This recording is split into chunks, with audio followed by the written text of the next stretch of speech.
মূল দাবি হচ্ছে শিক্ষা উপদেষ্টার পদত্যাগ। আমরা এরকম শিক্ষা উপদেষ্টা আর চাই না। আমাদের আমাদের শিক্ষা ব্যবস্থায় তারা শিক্ষার সংস্কার না করে তারা রেজাল্টের সংস্কার করতেছে। শিক্ষার ব্যবস্থা সংস্কারের মাধ্যমে রেজাল্টের সংস্কার আসবে।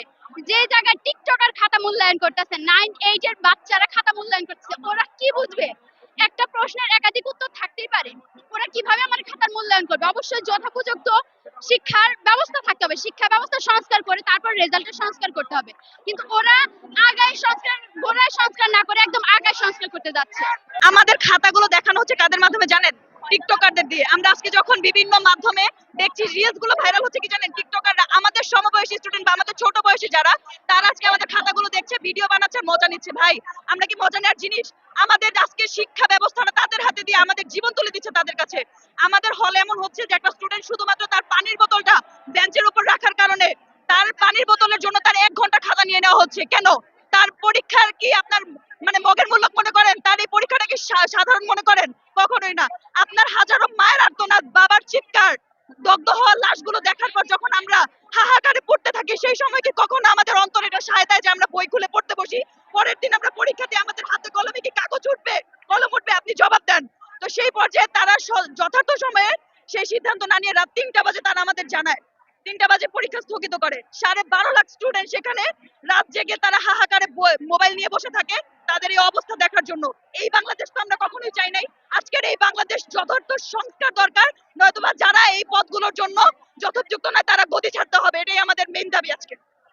আমাদের আজকে মেইন যেগুলো দাবি আছে, প্রথমেই শিক্ষা সংস্কার। আমরা শিক্ষা সংস্কারের জন্য এখানে আসছি। ওনারা, আমরা কয়েকদিন ধরে অনলাইনে দেখতেছি যে যে কারো হাতে বোর্ড পরীক্ষার খাতা যাচ্ছে। এটা কেন যাবে? একটা বোর্ড পরীক্ষার খাতা কেন যে কোনো একটা মানুষের কাছে, একটা 9 এর বাচ্চার কাছে, একটা ইন্টারের ফার্স্ট ইয়ারের বাচ্চার কাছে কেন যাবে? ওরা কেন আমাদের খাতা দেখবে?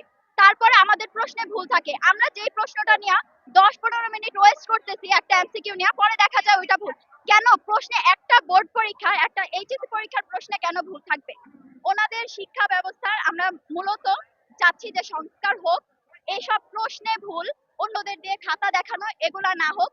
আর কালকে মূলত আমরা আজকে যে জন্য এসেছি, কালকে যে এত বড় একটা ঘটনা ঘটলো, ওনারা কোনো মানে কোনো হেজলই নাই দেখা যাচ্ছে। শিক্ষা উপদেষ্টা বলতেছে যে উনি কোনো মানসিক ডক্টর নয়, আমাদের বিষয়গুলো উনি এগুলা কিভাবে?